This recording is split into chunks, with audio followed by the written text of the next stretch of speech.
अनुवाद। अत्रि मुनि की पत्नी अनुसूया ने 3 अति सुप्रसिद्ध पुत्रों को जन्म दिया। ये हैं सोम, दत्तात्रेय तथा दुर्वासा मुनि, जो भगवान ब्रह्मा, विष्णु जी तथा शिव के अंश अवतार थे। सोम ब्रह्मा के, दत्तात्रेय भगवान विष्णु के तथा दुर्वासा मुनि शिव के अंश प्रतिनिधि स्वरूप थे। अनुवाद। अत्रि मुनि की पत्नी अनुसूया ने 3 अति सुप्रसिद्ध पुत्रों को जन्म दिया। ये हैं सोम, दत्तात्रेय तथा दुर्वासा मुनि, जो भगवान ब्रह्मा, विष्णु जी तथा शिव के अंश अवतार थे। सोम ब्रह्मा के, दत्तात्रेय भगवान श्री विष्णु के तथा दुर्वासा मुनि शिव के अंश प्रतिनिधि स्वरूप थे। तात्पर्य शील प्रभुपाद की जय। इस श्लोक में आत्म, ईश, ब्रह्म संभवान शब्द आए हैं। आत्मा का अर्थ है परमात्मा या विष्णु, ईश का अर्थ है शिव तथा ब्रह्मा का अर्थ है चतुर्मुख ब्रह्मा। अनुसूया के तीनों पुत्र दत्तात्रेय, दुर्वासा मुनि तथा सोम इन तीनों देवताओं के आंशिक प्रतिनिधि थे।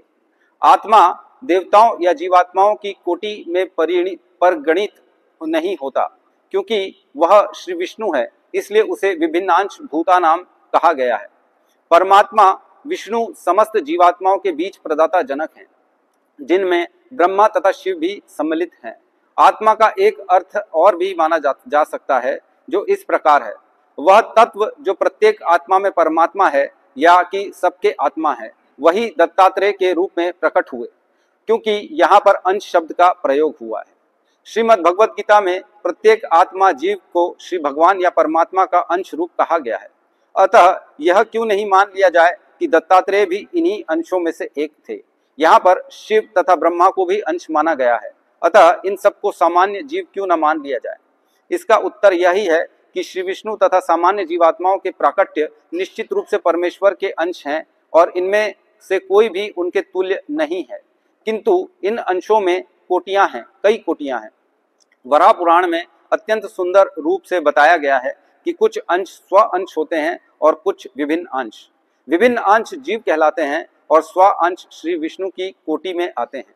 जीव अर्थात विभिन्न अंश कोटि में भी अनेक श्रेणियां हैं। इनकी व्याख्या विष्णु पुराण में की गई है, जहां यह स्पष्ट कहा गया है कि परमेश्वर के पृथक पृथक अंश बहिरंगी शक्ति माया द्वारा आच्छादित होने के पात्र हैं। ऐसे व्यक्तिगत अंश जो श्री भगवान की सृष्टि में कहीं भी विचरण कर सकते हों, सर्वगतः कहलाते हैं और भौतिक अस्तित्व की यातनाएं झेलते हैं। वे कर्म के विभिन्न स्तरों एवं भौतिक प्रकृति के गुणों के भिन्न भिन्न प्रभाव के अंतर्गत भौतिक अस्तित्व में अज्ञान के आच्छादन से विभिन्न अनुपात में मुक्त होते हैं। उदाहरणार्थ, सतोगुणी जन को कम कष्ट सहने होते हैं और तमोगुणी को अधिक, किंतु शुद्ध कृष्ण भावनामृत भक्ति तो प्रत्येक जीवात्माओं का जन्म सिद्ध अधिकार है, क्योंकि वह परमेश्वर का अंश है। भगवान चेतना भी अंश रूप है, भगवत चेतना भी अंश रूप है, और जिस अनुपात में यह चेतना भौतिक मूल से मल से रहित होती है, उसी के अनुसार जीवात्मा भिन्न भिन्न स्थान ग्रहण करते हैं। वेदांत सूत्र में विभिन्न कोटि के जीवात्माओं की तुलना विभिन्न प्रकार के प्रखरता वाले दीपों से की गई है। उदाहरणार्थ, कुछ बिजली के बल्ब 1000 मोमबत्ती की शक्ति के होते हैं, तो कुछ 500 के, कुछ 100 के, तो कुछ 50 के, किंतु इन समस्त बल्बों से प्रकाश होता है। यद्यपि इन सभी बल्ब में प्रकाश विद्यमान रहता है, किंतु इनमें प्रकाश की कोटि प्रखरता विभिन्न प्रकार की होती है। इसी प्रकार ब्रह्म का श्रेणीकरण है। परमेश्वर के विभिन्न विष्णु रूप में श्री विष्णु का स्व अंश विस्तार दीपों के तुल्य है। शिव भी एक दीप के तुल्य है, परंतु 100% प्रकाश तो भगवान श्री कृष्ण से ही है। विष्णु तत्व में 94%, शिव तत्व में 84%, ब्रह्म तत्व में 78% तथा अन्य जीवात्माओं में भी ब्रह्म के तुल्य 78% प्रकाश रहता है। किंतु जब जीवात्मा बद्ध होते हैं, तब यह प्रकाश और भी मंद रहता है। निस्संदेह ब्रह्म की कई कोटियां होती हैं और इस तथ्य को कोई अस्वीकार नहीं कर सकता। अतः आत्मेश ब्रह्म संभवान शब्द सूचित करते हैं कि दत्तात्रेय श्री विष्णु के प्रत्यक्ष अंश रूप थे, जबकि दुर्वासा मुनि तथा सोम क्रमशः शिव तथा ब्रह्मा के अंश थे। ओम ज्ञानतिमिरन्धस्य ज्ञानांजन शलाकया चक्षुरुन्मिलितं येन तस्मै श्रीगुरुवे नमः। श्रीचैतन्यमनोभीष्टं स्थापितं येन भूतले स्वयं रूपः कदा मह्यं ददाति स्वपदान्तिकं। वन्देऽहं श्रीगुरु श्रीयुतपदकमलं श्रीगुरून् वैष्णवांश्च श्रीरूपं सागरजातं सहगण रघुनाथान्वितं तं सजीवं साद्वैतं सावधूतं परिजनसहितं कृष्णचैतन्यदेवं श्रीराधाकृष्णपादान् सहगण ललिता श्रीविशाखान्वितांश्च। हे कृष्ण करुणा सिंधु दीनबंधु जगतपते गोपेश गोपिका कांता राधा कांत नमस्तुते। तप्त कांचन गौरांगी वृंदावनेश्वरी वृषभानुसुते देवी प्रणमामि हरिप्रिये। वाञ्छाकल्पतरोभश्च कृपा सिन्धुभ्य एव च पतितानां पावनेभ्यो वैष्णवेभ्यो नमो नमः।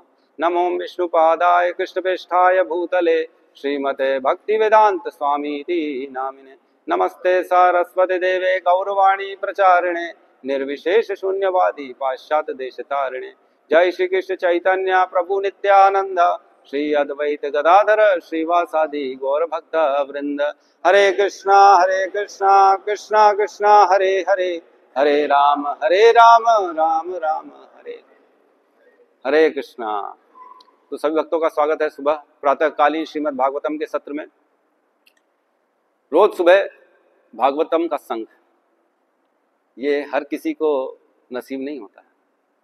जिनको खास भगवान की कृपा मिली है वही रोज सुबह नित्यम भागवत सेवया, नित्यम रोज सुन पाते हैं, रोज भगवान का संग कर पाते हैं। एक होता है भक्त भागवत और एक होता है ग्रंथ भागवत। ग्रंथ भागवत जो है ना, ये अभिन्न है भगवान से। इनमें और भगवान में कोई भेद नहीं। जो भेद करता है वो अज्ञानी। जिसके पास ग्रंथ है उसके पास साक्षात भगवान। हम मंगलाचरण करते हैं तो एक श्लोक लेते हैं।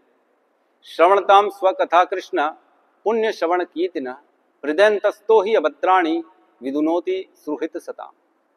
अर्थ यह है कि जो श्रवणताम स्वकथा कृष्ण, जो कृष्ण की कथा सुनते हैं केवल सुनने मात्र से, श्रवणताम स्वकथा कृष्ण पुण्य श्रवण कीर्तना, ऐसे भगवान की कथाएं हैं जो पुण्य प्रदान करती हैं। जो भी सुनेगा वो पुण्य कमाएगा। और बैठे बैठे सुनना है और पुण्य अर्जित करना है। केवल सुन के लोग कितना कष्ट करते हैं। गरीबों को चावल देंगे, कंबल बांटेंगे, दवाइयां बांटेंगे, तरह तरह के विभिन्न कार्य करते, मेहनत करते। रातों को मैंने देखा ऐसे बहुत लोगों को, रातों को जाते स्टेशन में गरीबों को खाना खिलाने, कंबल बांटने। उनको ये नहीं मालूम है अगर थोड़ी सी भी त्रुटि हो गई ना दान में, तो वो दान का पुण्य नहीं मिलने वाला, बल्कि अपराध हो जाएगा और उसको भोगना पड़ेगा। थोड़ा सा भी अपराध हो गया दान में तो उसको भोगना पड़ेगा। तो हम केवल श्रवण मात्र से, श्रवणताम स्वकथा कृष्ण पुण्य श्रवण कीर्तना हृदयंतस्तो ही अभद्राणी, जो हृदय में अभद्र हैं, जो नेगेटिविटीज भरी हुई है ना, गंदे संस्कार, गंदा जो हम बचपन से गंदे कार्य करे आए हैं, गलत दृष्टि देखना, किसी के प्रति जो है निंदा करने का भाव, ये सारे भाव को क्या होता है फिर सुनने मात्र से विधुनोति सुहृत सताम, धोते हैं। कौन? भगवान स्वयं हृदय में प्रवेश करके ऐसे भाव को धोते हैं। हमारे आप को, हमारे स्वभाव को निर्मल बना देते हैं और अनर्थ अपराध रहित कर देते हैं हमको केवल सुनने मात्र से। तो इतना बड़ा इसका महत्व है। तो मैं बता रहा था दान पे लोग श्रम करते हैं दान देने के लिए। एक कथा आती है, राजा नृग, नृग जानते हैं? राजा नृग, उनकी कथा आती। महान राजा थे, महान राजा, और वो बहुत दान देते थे, बहुत दान, भयंकर दान देते। उनका नाम स्वर्गलोक तक विख्यात था। कितने बड़े दानी हैं। लाखों लाखों गाय, स्वर्ण आभूषण सब ब्राह्मणों को दान देते थे। एक बार एक वैष्णवों को मंदिर बनाने के लिए स्थान दिया, जहां पे श्री कृष्ण का मंदिर आया, विष्णु का मंदिर बन सका, ऐसा स्थान के लिए दान भी उन्होंने दिया। और अनेक अनेक गाय ब्राह्मणों को दान दी। एक बार 10 लाख गाय दी एक ब्राह्मण को दान। फिर दूसरा ब्राह्मण आया, बोले मुझे भी दान चाहिए। उसको भी 10 लाख गाय दान में दे दी। लेकिन जो पहले को दान दिया था 10 लाख गाय, उसमें से कुछ गाय निकल के दूसरे वाले के पास आ गई। अब कौन गिनती करेगा 10 लाख में कितनी गाय उसको दी, कितनी गाय इसको दी। खुद चल के आ गई कुछ गाय और इसके पास चली गई दूसरे ब्राह्मण को। तो दान जो दिया जाता है संकल्प लेके दिया जाता है कि मैं आज भगवान के सामने और देवी देवताओं के सामने, सबके सामने मैं ये संकल्प ले रहा हूं कि आज के बाद ये दान अब इस ब्राह्मण को मैं दे रहा हूं। तो जनरली हम भी जब यज्ञ अनुष्ठान में बैठते हैं तब संकल्प लिया जाता है। पंडित पहले हाथ में डोरी बांधता है, हाथ में चावल देता है और संकल्प लेता है, वराह कल्पे विष्णु, जो भी XYZ, आज की तिथि डालता है, शुक्ल पक्षे, ये पक्षे, और आज के दिन में ये दान, ये यज्ञ संभव हो रहा है। तो संकल्प करके 10 लाख गाय दान दिया पहले ब्राह्मण को, लेकिन उसमें से कुछ गाय वापस आ गई और फिर वह गाय दूसरे ब्राह्मण को भी चली गई। तो देखा जाए तो जब वो गाय एक ब्राह्मण को जा चुकी है, मतलब उसका ओनरशिप उसने दे दिया राजा ने, अब मालिक कौन है? ब्राह्मण। दोबारा उस गाय का संकल्प लेके राजा दूसरे ब्राह्मण को दे सकता है क्या? नहीं दे सकता, क्योंकि उसकी है ही नहीं। लेकिन गलती हो गई, आ गई, चली गई। तो पहला ब्राह्मण आया, बोले हे राजन, आपने मेरी गाय दूसरे ब्राह्मण को दान दे दी, ये तो अपराध है। तो राजा वैसे ही दानवीर था, बोले माफ करना ब्राह्मण देवता, गलती हो गई, मैं अभी आपकी गाय लाके आपको वापस करता हूं, उस ब्राह्मण को दूसरी गाय दे देता हूं। तो दूसरे ब्राह्मण से बोला गया कि हे ब्राह्मण, गलती से उस पहले ब्राह्मण की गाय कुछ आपके पास आ गई है, वापस कर दो, हम आपको उसकी जगह दूसरी गाय देते हैं। तो दूसरे ब्राह्मण ने मना कर दिया, बोले मैं नहीं देता, मैं अपनी गाय क्यों दूं? बोले हम दूसरी दे रहे हैं ना आपको। बोले मैं नहीं देता। दोनों ब्राह्मण भी आपस में लड़ पड़े। राजा परेशान, दोनों को हाथ जोड़े, हे ब्राह्मण माफ कर दो, और मेरे से लाख लाख गाय ले लो आप, लेकिन झगड़ो मत, आपस में झगड़ा बंद करो। हम भी बोलते हैं आपस में झगड़ा बंद करो। कोई मानता है क्या? कोई नहीं मानता। हम ही नहीं मानते तो वो ब्राह्मण कहां से माने? तो ब्राह्मण नहीं माने, उल्टा नाराज होके चले गए। और क्या हुआ? इसका अपराध लग गया राजा को, कि राजा ने दान दी हुई चीज को वापस दूसरे ब्राह्मण को दान दे दिया, और वो ब्राह्मण असंतुष्ट हो गया, और दूसरे ब्राह्मण को जो गाय दी वो उसकी राजा की थी नहीं, फिर भी संकल्प करके दे दिया, तो अपराध हो गया।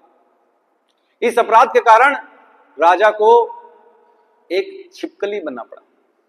इतना दान देने वाला राजा छिपकली बन गया, बड़ी वाली छिपकली बन गया, छोटी भी नहीं, बड़ी। और एक सूखे कुएं में उसको रहना पड़ा।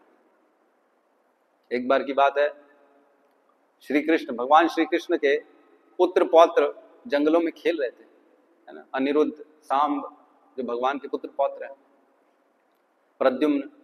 तो जब खेलते खेलते उनकी नजर उस कुएं में गई तो उस छिपकली को देखा, इतनी बड़ी छिपकली, आश्चर्यचकित हो गए, बोले इतनी बड़ी छिपकली तो हमने कभी देखी नहीं। तब वो श्री कृष्ण अपने पिताजी को बताया कि ऐसी ऐसी बात। तो कृष्ण स्वयं आए जंगल में उनके कहने पे, और उस छिपकली को देखा।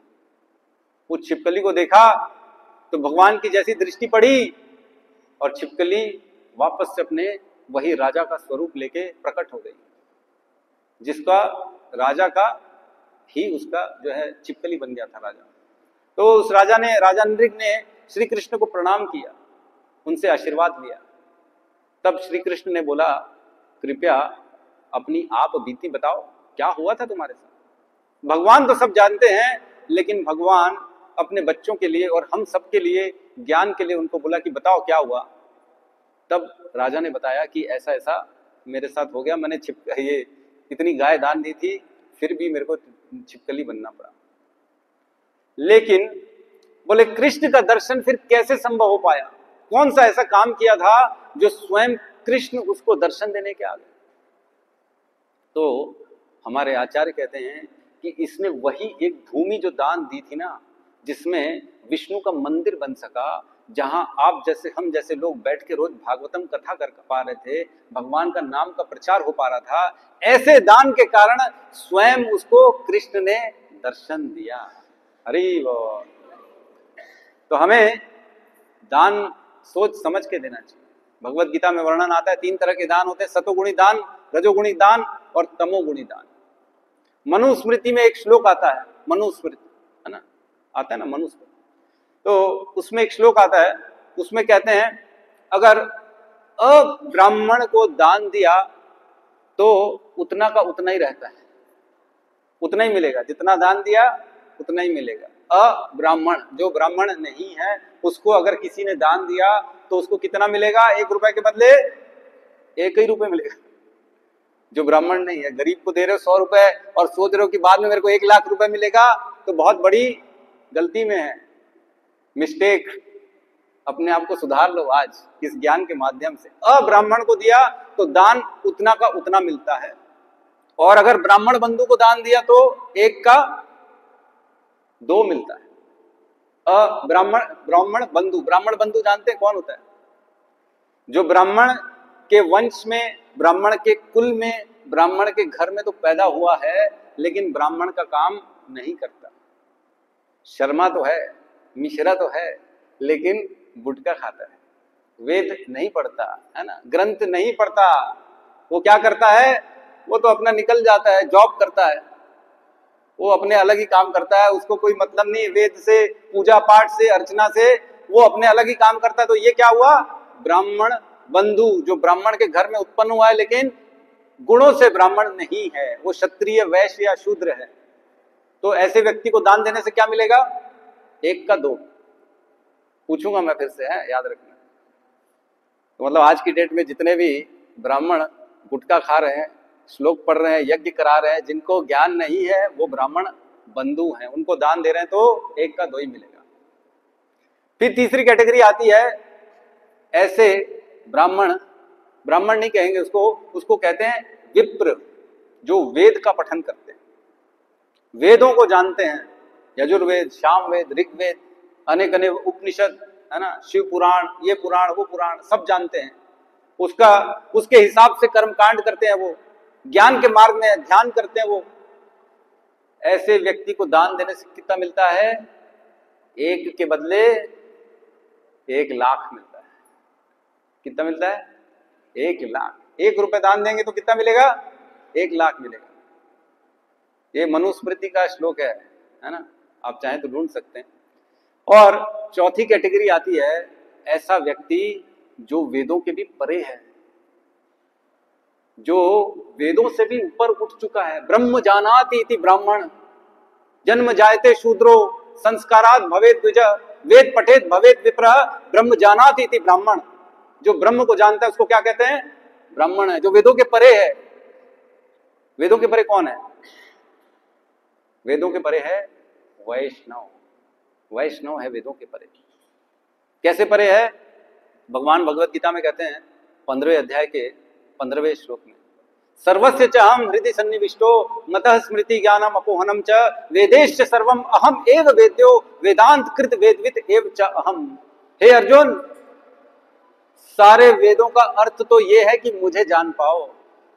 वेदों के परे कौन हूं? मैं हूं। कृष्ण कहते हैं मैं हूं। वेदेश्च सर्वम अहम एव वेद्यो, वेदों में जानने लायक क्या है? केवल मेरे को जानना है वेदों में। वेदों का संकलन करता कौन है? मैं हूं, कृष्ण कहते हैं अर्जुन। तो जो कृष्ण की शरणागति आ गया है उसे क्या कहते हैं? वैष्णव।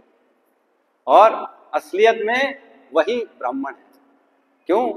क्योंकि वो कृष्ण की उपासना में लगा हुआ है। ब्रह्म जानाति इति ब्राह्मण, जानता है वो ब्रह्म कौन है, परमात्मा कौन है, भगवान कौन है? कृष्ण है।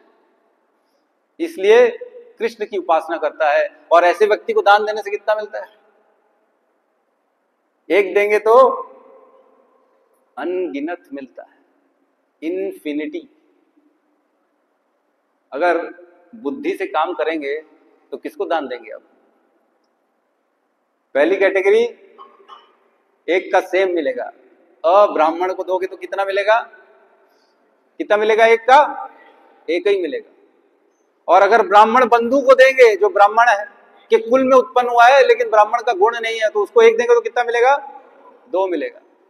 और तीसरी कैटेगरी जो वेदों को पढ़ता है, जो विप्र है, जो वेदों के द्वारा कर्म कांड करता है, यज्ञ आदि अनुष्ठान करता है, उसको देंगे तो 1 देंगे तो कितना मिलेगा?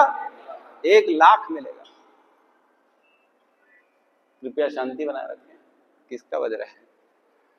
तो चौथी कैटेगरी जो वेदों के परे है, जो कृष्ण की उपासना में लगा है, उसको दान देंगे तो एक देंगे तो अनगिनत मिलेगा, गिन ही नहीं सकते।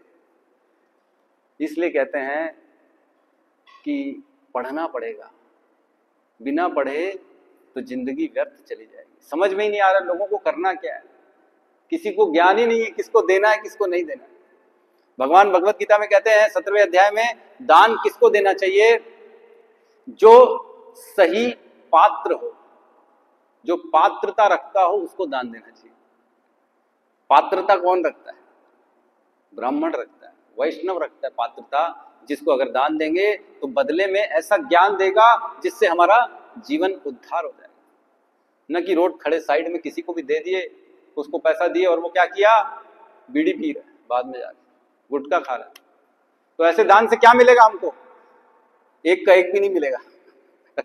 1 रुपया जो दिया 1 रुपया भी नहीं मिलेगा, उल्टा अपराध चढ़ गया कि तुमने ऐसे व्यक्ति को और गलत काम में डालने के लिए धन दिया, तो तुम्हारे को भी अपराध लग जाएगा। तुम्हारे पैसे से किसी ने अगर कोई जाके चिकन बिरयानी खा लेता है, आपने किसी को 50 रुपए दिए, भूखा हूं प्रभु जी, भूखा हूं, बहुत बहुत रोड में मिलते हैं ना लोग, भूखा हूं प्रभु जी पैसा दे दो, ले बेटा 50 रुपए ले, खा ले। और बगल में गया बिरयानी खा लिया, चिकन बिरयानी, तो क्या होगा? जो चिकन बिरयानी का अपराध है, जो पशु वध का अपराध है, वो किसके ऊपर लगेगा? जो धन दिया तुम्हारे कारण एक पशु वध हो गया। ये बुद्धि नहीं होगी तो क्या करेगा व्यक्ति? व्यक्ति तो यही करेगा ना, गरीबों को दे दो, बेचारों का भला हो जाए। अरे तुम अपना गड्ढा खोद रहे हो, सोचो, दिमाग लगाओ। खैर, हम अपने प्रसंग से, आज के श्रीमद् भागवतम के प्रसंग से भटक रहे हैं। तो श्रीमद् भागवतम के प्रसंग में आज जो है चर्चा चल रही है अत्रि मुनि और अनुसूया की। अत्रि मुनि और अनुसूया। तो मैं आपको बता दूं, ब्रह्मा जी के एक दिन में कितने मनु होते हैं मालूम है? 14 मनु होते हैं। 14 मनवंतर होते हैं ब्रह्मा जी के एक दिन के 12 घंटे में। अभी जो मनवंतर चल रहा है वो कौन सा है? वैवस्वत मनवंतर चल रहा है। वैवस्वत मनवंतर की कौन सी चतुर्युगी चल रही है? 28वीं चतुर्युगी चल रही है। 28वीं चतुर्युगी क्या? कलयुग अभी चल रहा है, और कलयुग को प्रारंभ हुए मात्र 5000 साल हुए हैं। तो जो 14 मनु है ना, इनके माध्यम से मनवंतर स्टार्ट होता है। एक मनवंतर में 71 चतुर्युग होते हैं, 71 चतुर्युग। और एक मनवंतर की आयु होती है देवताओं की। इंद्र, वरुण, चंद्र, सूर्य इत्यादि जितने भी देवता हैं, उनकी आयु एक मनवंतर होती है। एक मनवंतर के बाद उनको अपना शरीर छोड़ना पड़ता है और अपने कर्मों के अनुसार दूसरा शरीर ग्रहण करना पड़ता है। इंद्र भी सुअर की रोनी में चले गए थे श्राप के माध्यम से। एक बार भगवान कृष्ण रुक्मणी मैया के साथ अपने महल में बैठे थे। तो रुक्मणी मैया ने देखा कि कृष्ण मुस्कुरा रहे हैं। तो रुक्मणी मैया ने पूछा, हे कृष्ण, क्यों इतना मुस्कुरा रहे हैं? क्या मुझसे कोई गलती हो गई? बोले नहीं नहीं, कुछ नहीं, मुस्कुरा रहे थे। तो रुक्मणी मैया ने फिर जोर दिया, बताओ तो सही प्रभु, क्यों मुस्कुरा रहे हो? क्या बात है? मेरे से कुछ अपराध हो गया? बताओ तो सही। तो कृष्ण कहते हैं, सामने चींटी जा रही थी, एक चींटी, एक नर चींटी और एक मादा चींटी। मादा चींटी आगे आगे, नर चींटी पीछे पीछे। तो उनको देख के बोले, इनको देख के मुस्कुरा रहा हूं। तो रुक्मणी मैया बोली, इनमें ऐसा क्या है प्रभु, क्यों मुस्कुरा रहे हो इनको देख के? बोले, ये जो चींटी देख रहे हो ना, नर चींटी, ये पिछले जीवन में इंद्र था। इंद्र था और इतना भोग में आसक्त। इंद्र को खाली क्या चाहिए? अप्सराएं, नृत्य, सोमरस, यही सब चाहिए। भोग में इतना आसक्त कि देखो अपने कर्म के कारण इंद्र की योनि से गिर के चींटी की योनि में आ गया है, और चींटी की योनि में भी आके भोग नहीं छूट रहा है, मादा चींटी के पीछे पीछे चल रहा है। तो ऐसे होता है भोग का नशा। तो मतलब कहने का मतलब है, एक देवता की उम्र कितनी होती है? एक मनवंतर। उसके बाद उसको शरीर छोड़ना पड़ता है। फिर हो सकता है मनुष्य शरीर में या हो सकता है किसी और शरीर में आ जाए। भागवतम में कहीं कहीं वर्णन है कि ऐसे मनुष्य जो पिछले जीवन में देवता थे उनके लक्षण बताए गए कि आप इन इन लक्षणों को अगर देखोगे तो आप बता सकते हो कि कौन सा व्यक्ति पिछले जीवन में देवता था या कौन सा व्यक्ति पिछले जीवन में पशु की योनि से आया। ये बता सकते हैं, भागवतम में लिखा है, वर्णन है। हम उसमें नहीं जाएंगे सब्जेक्ट में क्योंकि भटक जाएंगे। आज का वर्णन चल रहा है ब्रह्मा जी के जो एक मनवंतर जो कि अभी चल रहा है ना, वैवस्वत मनवंतर, है ना। तो ये बात चल रही है अत्रि और अनुसूया की। तो अत्रि और अनुसूया जो थे, अनुसूया जो थी माता, वो हुई इनकी पुत्री देवहूति और कर्दम मुनि की। देवहूति और कर्दम मुनि हम जानते हैं, जिनके पुत्र भगवान कपिल हुए, जिन्होंने अपनी माता को जो है पूरा भाग ज्ञान दिया, सांख्य ज्ञान, है ना। तो उनके 9 पुत्रियां हुई, कर्दम मुनि को 9 पुत्रियां हुई और उनके बाद जो है एक पुत्र हुआ जो कि भगवान कपिल हुआ। तो 9 पुत्रियों में से एक पुत्री हुई अनुसूया, जिनका वर्णन भागवतम में आता है, जो परम साध्वी, परम पतिव्रता थी, बहुत शुद्ध आचरण वाली अनुसूया, हमेशा पति की सेवा में तत्पर, पर पुरुष की ओर दृष्टि भी नहीं डालती थी। ऐसी अनुसूया की विख्यात इतनी ख्याति थी कि ऊपर के लोगों तक उनकी जो है ख्याति थी, लोग उनको देखते थे। एक बार की बात है, विष्णु अपने वैकुंठ में लेटे हुए थे, माँ लक्ष्मी उनके चरण, हमेशा चरण स्पर्श करती है, उनको उनकी सेवा करती रहती है। तो विष्णु जी ने ऊपर से देखा, अनुसूया दिखी और प्रणाम किया, प्रणाम किया विष्णु जी ने। तो लक्ष्मी जी पूछने लगी, हे प्रभु आप किसको प्रणाम कर रहे हैं? तो बोले वो देखो अनुसूया परम साध्वी, परम पतिव्रता है। तो बोले ऐसा तो कोई कार्य मुझे दिख नहीं रहा कि ये परम साध्वी, कैसे मान लूं मैं ये परम साध्वी है, परम पतिव्रता? तो बोले हे लक्ष्मी मेरी बातों पे संकोच मत करो। बोले नहीं, हमको तो प्रूफ चाहिए, पति के लिए हर चीज में पत्नी प्रूफ ही मांगती है। क्या भाई कहाँ गए थे, क्या करने गए थे, बताओ, प्रूफ चाहिए। बोले नहीं हमको तो प्रूफ चाहिए। तो सेम घटना हो गई ब्रह्मा जी के साथ और शिव जी के साथ। वहां पे भी बोलने लगे ये साध्वी कैसे परम है, हम कैसे मान लें, हमको तो प्रूफ चाहिए। तीनों त्रिदेवियों ने मिलकर अपने अपने पतियों को बोला कि इनका जो है आप परीक्षण करिए, इनको टेस्ट लीजिए, अनुसूया को हम देखना चाहते हैं ये परम साध्वी है कि नहीं। ठीक है, पति बेचारे अपनी पत्नी की बातों में आ ही जाते, मजबूरी में गए टेस्ट लेने के लिए अनुसूया का। तीनों नीचे आए, तीनों देव, त्रिदेव, ब्रह्मा विष्णु और महेश, तीनों आए साधु के वेश में। अनुसूया की कुटिया के बाहर आए, अत्रि मुनि बाहर थे उस समय। तो अनुसूया से दान मांगते हैं, भिक्षाम देही, भिक्षाम देही, भिक्षाम देही। अनुसूया माता बाहर आती है, बोले हे ऋषिवर, हे मुनिवर, हे साधुगण, क्या चाहिए आपको, मैं अन्न ला के दूं, कुछ पाएंगे, आइए अंदर भोजन ग्रहण करिए। तो तीनों साधुओं ने शर्त रखी कि आप हमको जो भिक्षा देंगी वो जैसे ऐसे भाव से देंगी कि आप अपनी लज्जा छोड़ के देंगी। मतलब जैसे पति के सामने अपने जो स्त्रियां होती हैं लज्जा नहीं करती हैं, आ जाती हैं ओपनली, वैसे ही आना पड़ेगा। पहले तो अनुसूया माता ने बड़ा क्रोध किया, ये किस तरह की डिमांड है? बोले आपको शोभा देता है ऐसा पर स्त्री के साथ बात करने? आप दिखते तो वैष्णव हो, साधु हो, लेकिन ये किस तरह का आपका जो है डिमांड है?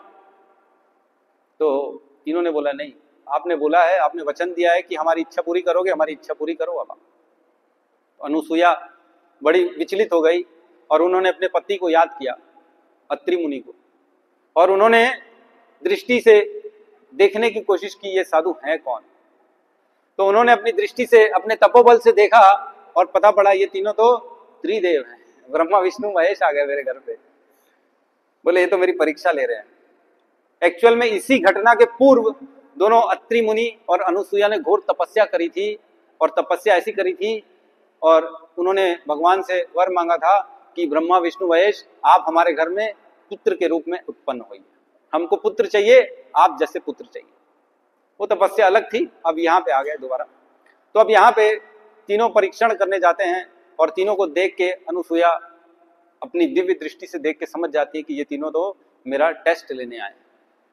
तो बोलते हैं ब्राह्मणगण आप आइए, मैं आपकी इच्छा की पूर्ति करती। तो उन्होंने अंदर बुलाया, तीनों को बिठाया आसन में और अंदर कमरे में गई और अपने पति को याद किया, अत्रि मुनि को, अपनी तपस्या को याद किया और बोला कि ऐसा इन्होंने मेरे साथ आज मांग लिया डिमांड, मैं कैसे किसी पर पुरुष के सामने लज्जाहीन जा सकती हूँ, लज्जाहीन कैसे जा सकती हूँ, वस्त्र तो चाहिए ना पहनने के लिए, लेकिन इन्होंने ऐसी डिमांड करी है कि आपको वस्त्र बिना पहने आना पड़ेगा। तो अनुसुईया ने अपने पति को प्रार्थना करी, हे पति मेरी तपस्या में अगर शक्ति है तो इन तीनों को 6 माह का शिशु बना दो, क्योंकि 6 माह का जो बालक होता है उसके सामने माँ को कोई लज्जा नहीं आती है, वो अपना स्तनपान करा सकती है, उनकी भूख मिटा सकती है, उनको प्रेम देके उनको शांत कर सकती है। तो जैसे ही उन्होंने प्रार्थना करी और तीनों देव जो है वो छोटे से शिशु बन गए, 6 माह के। ब्रह्मा विष्णु महेश तीनों बड़े बड़े जो थे वो छोटे छोटे 6 माह के शिशु हो गए, रोने लगे। और अनुसुईया माता गई और उनको अपनी गोद में बिठाया, उनको अपना स्तन पान कराया और उनकी भूख मिटाई, उनको प्रेम भी दी और उनके साथ लाड प्यार से रहने लगी, क्योंकि उनकी तपस्या के बल से ये तीनों 6 माह के शिशु बन गए। तो अब बने ही रह गए 6 माह के शिशु, अब उनको कौन बड़ा करेगा। ऊपर लोगों में हाहाकार मच गया कि तीनों देव गायब हो गए, ब्रह्मा विष्णु महेश है ही नहीं अपने जगह में, सृष्टि का उत्पत्ति प्रलय और जो है मेंटेनेंस कौन करेगा। तीनों गायब अपने अपने स्थान से, तीनों देवियां परेशान, सरस्वती लक्ष्मी पार्वती तीनों परेशान, हमारे स्वामी कहाँ चले गए। तीनों को पता पड़ा कि अनुसुईया के पास है, तीनों आए, तीनों देवियां आई, उनको विनती करने लगी, हे मैया हमारे पति हमको वापस कर दो। और पति कौन है, छोटे छोटे शिशु है, खेल रहे हैं उनकी माँ की कुटिया में, वो तो खेल रहे हैं बच्चे बेचारे। तो इस प्रकार से कथा आती है। तब फिर अनुसुईया ने इन तीनों की विनती को स्वीकार किया और इनके पतियों को वापस से इनको दिया और उन्होंने प्रार्थना करी कि ठीक है मेरी तपस्या के कारण ये शिशु बन गए हैं, लेकिन हे त्रिदेव मैं विनती कर रही हूँ, मुझे आप शिशु के रूप में मेरे पास भी आइए और इनके पास अभी फिलहाल तो आप अपनी अपनी पत्नियों के पास चले जाइए। तो तीनों ने आशीर्वाद दिया और तीनों ने बोला कि हे अनुसुईया हम आपके घर में आपके पुत्र के रूप में प्रकट होंगे।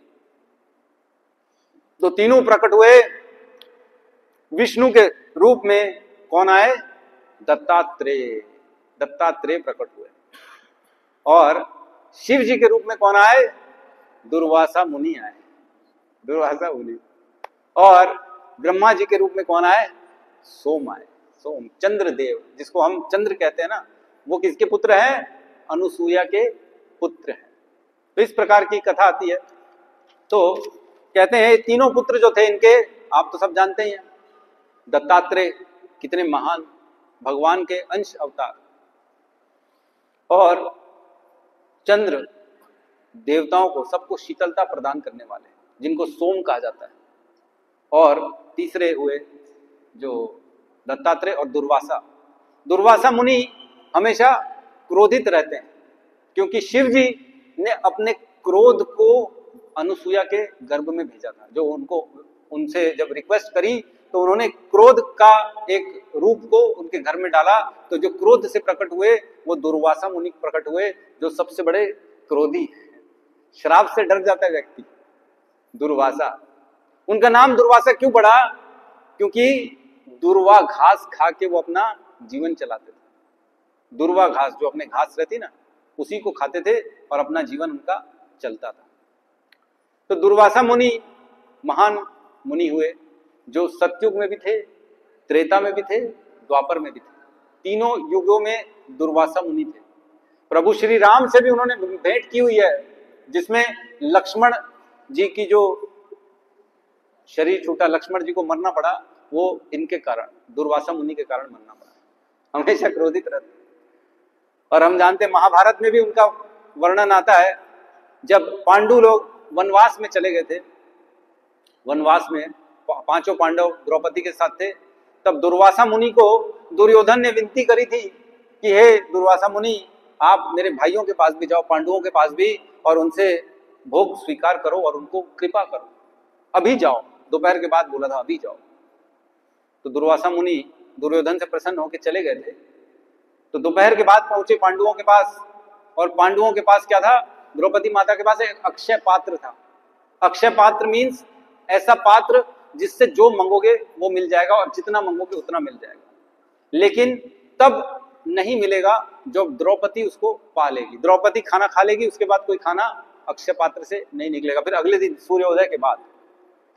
तो दोपहर के बाद द्रौपदी ने अन्न जल ले लिया था, इसलिए अक्षय पात्र अब देने में सक्षम नहीं था। दुर्वासा अपने 10,000 शिष्यों के साथ पहुंच गए युधिष्ठिर के पास, बोले हम तुम्हारे पास आए हैं, अब हमारे को यहाँ पे तुम भोजन कराओ। तो युधिष्ठिर महाराज ने बोला ठीक है, आप स्नान आदि करके पवित्र होके आ जाओ, हम यहाँ पे व्यवस्था करते हैं। तब द्रौपदी से कहा, द्रौपदी दुर्वासा मुनि आने वाले हैं अपने शिष्यों के साथ, इनके भोजन की व्यवस्था करो।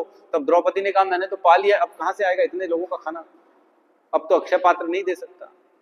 तब कृष्ण का स्मरण किया द्रौपदी ने, और कृष्ण को बोला, हे कृष्ण हमारी रक्षा करो, दुर्वासा मुनि तो श्राप देने में एक्सपर्ट हैं, हमको भस्म न कर दें, आप ही आओ हमारी रक्षा करो। तब कृष्ण पहुंच गए थे वहां, कृष्ण पहुंच गए थे। कृष्ण ने बोला, हे द्रौपदी तुमने मुझे याद किया? बोले हाँ याद किया। बोले ये सब छोड़ो। कृष्ण बोले मुझे कुछ खिलाओ, मुझे भूख लग रही है। तो द्रौपदी ने कहा यही तो परेशानी है, मेरे पास कुछ है ही नहीं, मैं क्या खिलाऊं? तुमको खिलाने के लिए नहीं है, दुर्वासा मुनि 10,000 शिष्यों के साथ आके बैठे, मैं उनको क्या खिलाऊं? तो कृष्ण ने बोला देखो कुछ तो होगा, कुछ तो होगा। तो एक चावल का दाना जो था वो निकला, और कृष्ण ने एक चावल का दाना ग्रहण किया, जिससे सभी दुर्वासा और उनके शिष्यों का पेट भर गया। और दुर्वासा मुनि आए ने बोले इतना पेट भर गया है, युधिष्ठिर के जाएंगे तो कुछ खा नहीं पाएंगे, उल्टी बेइज्जती हो जाएगी, तो वहीं से निकल गए वो। तो ऐसे हैं दुर्वासा मुनि। तो हम आज चर्चा करते हैं दत्तात्रेय के बारे में, है ना। दत्तात्रेय, हरि बोल। तो दत्तात्रेय जो है वो भगवान के अंश अवतार है।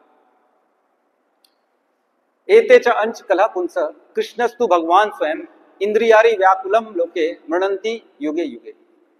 श्रीमद् भागवतम उसमें कहते हैं एते च अंश कलह पुंस कृष्णस्तु भगवान स्वयं। ऐसे अनेक अनेक भगवान के अवतार हुए हैं जो भगवान के अंश के रूप में हुए हैं, और ऐसे भी हैं जो अंश के भी अंश के रूप में हुए हैं, जिनको कलह कहा जाता है। एते च अंश कलह, कलह मीन्स अंश के भी अंश, और अंश मीन्स जो भगवान के डायरेक्ट अंश हैं। समझ में आ रहा है? एक होता है डायरेक्ट अंश और एक होता है अंश का भी अंश। तो अंश का भी अंश किसको कहते हैं? कलह। और भगवान के अंश तो डायरेक्ट होते हैं, जिनको स्व अंश कहते हैं।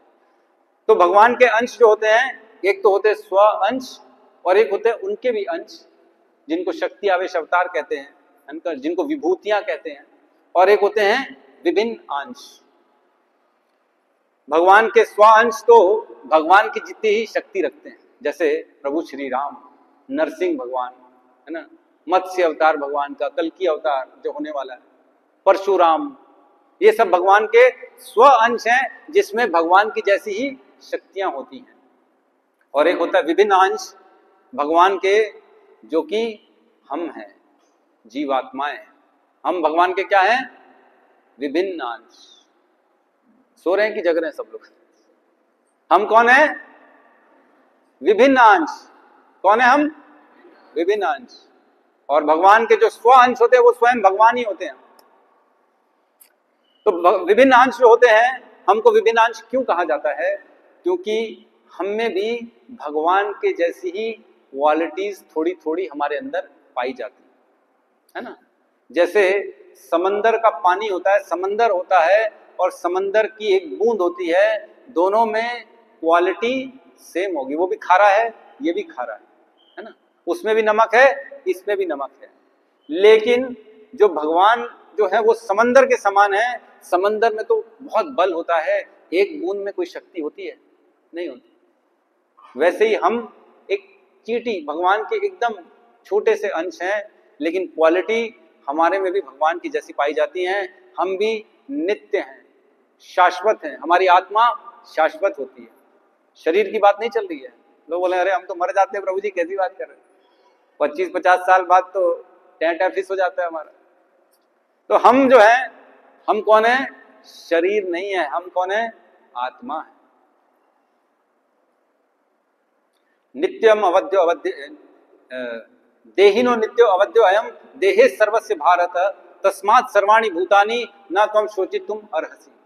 देही नित्यो अवध्यो अयम, इसके अंदर, शरीर के अंदर एक देही रहता है जिसको आत्मा कहते हैं, वो अवध है, उसका कभी वध नहीं हो सकता। देवी देही नित्यो, हमेशा नित्य रहेगा वो। अवध्यो अयम देहे सर्वस्य भारत तस्मात् सर्वाणि भूतानि, सभी शरीरों के अंदर एक आत्मा मिलेगी और वो कभी भी उसका वध नहीं हो सकता है अर्जुन, इसलिए तुम युद्ध करो। भगवान कहते हैं दूसरे अध्याय में भगवत गीता के, ये आत्मा का कभी कोई वध नहीं कर सकता है। नैनम छिन्दन्ति शस्त्राणि नैनम दहति पावक न चैनम कलो दयंतापो न शोषवती मारुतः। इसको कोई काट नहीं सकता, कोई इसको सुखा नहीं सकता, कोई इसको भिगो नहीं सकता, किसी भी प्रकार से इसका कोई भी नष्ट नहीं कर सकता। अव्यक्तादिनि भूतानि व्यक्तम मध्यानि भारत अव्यक्त निधनानि एव च तत्र का परिवेदना। ये जन्म और मृत्यु के बीच में ही व्यक्त अवस्था में आत्मा आती है, बाकी समय तो अव्यक्त अवस्था में रहती है, लेकिन रहती जरूर है। हे अर्जुन, इसलिए युद्ध करो। दूसरे अध्याय में भगवान ने ज्ञान दिया है अर्जुन को, आत्मा का ज्ञान दिया, उसको बताया गया है कि ये आत्मा जो है ये तुम्हारे चिंतन से परे है। अव्यक्तोयम अचिंतोयम अविकार्योयम उच्यते तस्मादेवं विदित्वेन नो नानुशोचन्ति तुम अर्हसि। ये जो आत्मा है इसको कोई व्यक्त नहीं कर सकता। अव्यक्तोयम, कोई अगर सोच रहा है कि मैं इसको व्यक्त कर दूंगा, मैं बता दूंगा इसके बारे में, इसको समझा दूंगा, तो वो गलत फहमी में है। इसके बारे में कोई समझा नहीं सकता। अचिंत्योयम, इसका चिंतन भी पॉसिबल नहीं है।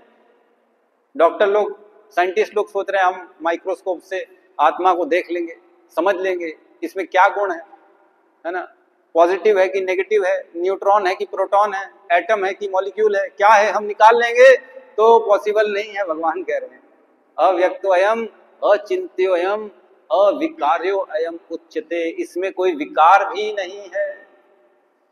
बोले आदमी बड़ा गंदा है, आदमी गंदा है, लेकिन आत्मा अलग है, शरीर अलग है। आत्मा को कोई भी गंदगी न छू सकती है न स्पर्श कर सकती है, उसको कोई बदल नहीं सकता। तो इस प्रकार से भगवान ने आत्मा का ज्ञान दिया था अर्जुन को।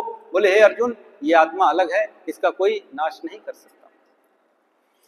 तो हम बेसिकली जीवात्माओं पे चर्चा कर रहे थे। हम भगवान के ही तरह हैं, हम भी नित्य हैं, अवध्य हैं, शाश्वत हैं, हम में भी स्वतंत्रता है, हम भी चाहते हैं कंट्रोल करना। ये सब गुण कहाँ से आता है? भगवान से आता है हमारे पास। जिस प्रकार भगवान सृष्टि को कंट्रोल करते हैं, भगवान स्वतंत्र है, स्वराट है ना, भगवान स्वराट है। हम भी स्वराट बनने की कोशिश करते हैं, घर में कंट्रोल करने की कोशिश करते हैं, बच्चों को कंट्रोल, पत्नी को कंट्रोल, पड़ोसी को कंट्रोल, देश को कंट्रोल, पॉलिटिक्स को कंट्रोल, है ना, वातावरण को कंट्रोल, सब करने की कोशिश कर रहे हैं, लेकिन हमारे कंट्रोल से सब बाहर है, हम कर नहीं सकते, क्योंकि हम एक छोटे से अंश हैं, छोटे से अंश। तो इस प्रकार स्वांश और विभिन्न अंश, स्वांश में भगवान की पूर्ण शक्ति होती है, विभिन्न अंश में शक्ति का अंश मात्र होता है। स्वांश जो भगवान के जितने भी अवतार आते हैं वो अपनी इच्छा से आते हैं, और विभिन्न अंश हम जीवात्मा इस संसार में आते हैं कर्मों के अंतर्गत बंधन से आते हैं। विवश किया जाता है हमको शरीर लेने के लिए, विवश। क्या ये हम कल्पना कर सकते हैं कि इस शरीर के बाद हो सकता है मुझे एक पशु का शरीर मिल जाए, हो सकता है मैं शरीर छोड़ के एक चिड़िया के शरीर में चला जाऊं? ये हम सोच सकते हैं, लेकिन ये होगा अगर ज्ञान नहीं लेंगे। शरीर छूटेगा, अगला शरीर कौन सा मिलेगा, ये इसी जीवन के कर्मों पर आधारित है। अच्छे कर्म करेंगे तो अच्छा शरीर मिलेगा, गंदे कर्म करेंगे तो गंदा शरीर मिलेगा। यही भगवत गीता का ज्ञान है जो हमको सिखाता है। अंत काले च मामे विस्मरण मुक्त्वा कलेवरम यह प्रयाति समद्भावम याति नस्ति अन्न संचय। हे अर्जुन, अंत काल में अगर मेरा स्मरण करोगे तो मेरे धाम को आओगे। यम यम वापि स्मरण भावम तजन्ते कलेवरम तम तम एवेति कौन्तु सदा तद भाव भाविता। जिस जिसका चिंतन तुम करोगे अर्जुन, अंत काल में उसी योनि में प्रवेश करोगे। कुत्ते का चिंतन करते लोग, कुत्ते का चिंतन मैं तो देखता हूं, मेरे अड़ोस पड़ोस में लोग हैं जो दिन रात कुत्तों के लिए पागल है। मैं सोचता हूं कभी कभी अंत काल आ गया और कुत्ते का स्मरण आ गया, हाय रे मेरा टॉमी, हाय रे मेरे ये, हाय रे मेरा वो, तो कितनी बड़ी एक्सीडेंट है कि अगली योनि उसी कुत्ते के रूप में हो जाएगी। कितना बड़ा दुर्भाग्य। मनुष्य शरीर मिला था, मैं चाहता तो अपना उद्धार कर सकता था, मैं चाहता तो भगवत गीता ज्ञान ले सकता था और अपनी योनि की सुरक्षा कर सकता था। नीचे जाना पड़ेगा मजबूरी में, क्योंकि ज्ञान नहीं, ज्ञान अभाव के कारण मेरे को योनि नीचे की कुत्ते की योनि में जाना पड़ा। तो भगवत गीता का ज्ञान ऐसा है जो हमको बताता है कि कैसे हमारी योनियां डिसाइड होती हैं। एक श्लोक आता है, उसमें कहते हैं पुरुषः प्रकृति स्थो ही भुंक्ते प्रकृति जान गुणा कारणम गुण संगो अस्य सद असद योनि जन्मसु। हे अर्जुन, जो जैसे गुणों में रहता है, जैसे स्वभाव में रहता है, उसको उसी स्वभाव के आधार पे अगली योनि ऊपर की मिलती है या तो नीचे की मिलती है। 84 लाख योनियों में से जैसा हम गुण क्या, जैसा हम संग करेंगे वैसी योनि में हमको प्रवेश करना पड़ेगा। खैर, हम वापस आ जाते हैं दत्तात्रेय के बारे में। दत्तात्रेय ने अपने जीवन में 24 गुरु बनाए। दत्तात्रेय ने 24 गुरुओं से उन्होंने अलग अलग शिक्षा ग्रहण करी। तो हम थोड़ा सा उनके गुरुओं के बारे में चर्चा कर लेते हैं। दत्तात्रेय ने किनको किनको अपना गुरु बनाया और उनसे क्या शिक्षा ग्रहण की। तो पहला गुरु उन्होंने बनाया अपने जीवन में पृथ्वी को।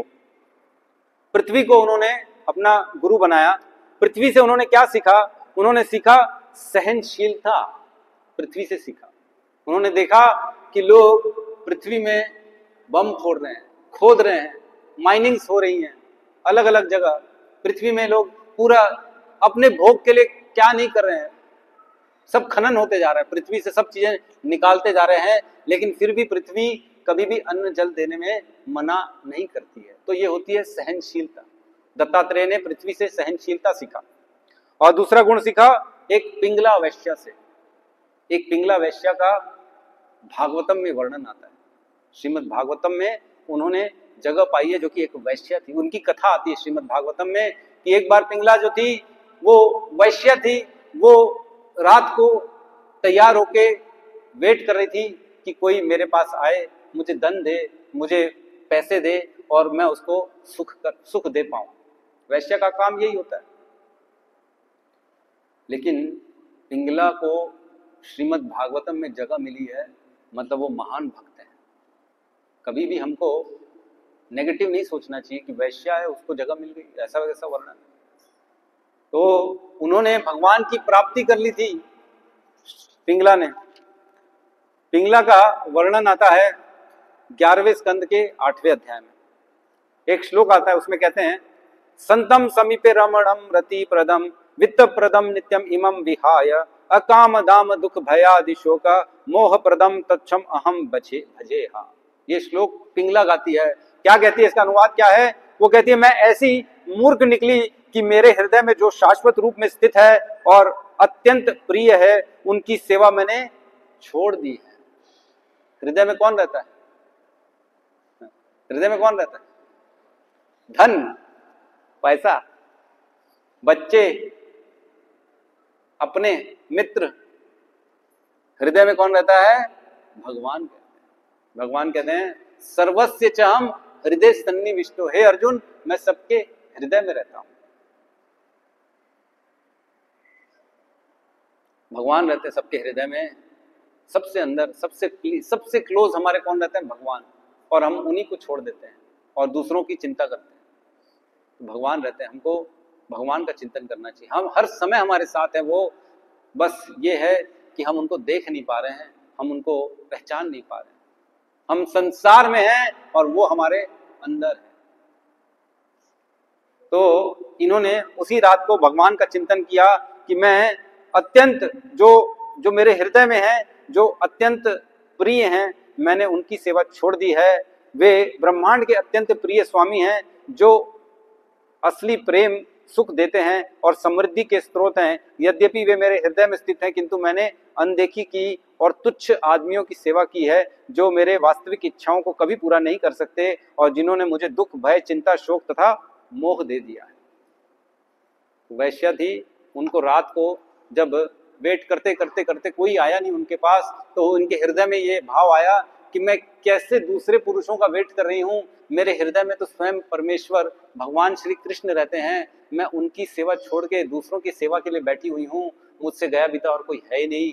तो उस दिन से उन्होंने सब त्याग करके केवल कृष्ण की भक्ति स्टार्ट कर दी और उनको भगवान की प्राप्ति हो गई। वो है पिंगला। तो उनसे क्या सीखा उन्होंने? दत्तात्रेय ने पिंगला से सीखा कि भगवान हमारे हृदय में ही हैं, पैसे को, अन्य सुख को महत्व ना देके भगवान जो हमारे हृदय में हैं उनको हमको देखना चाहिए, उनको महत्व देना चाहिए। तीसरा गुरु बनाया उन्होंने कबूतर को। कबूतर से क्या सीखा? कबूतर से सीखा कि कबूतर कैसे मोह में पड़ के जाल में फंस जाता है।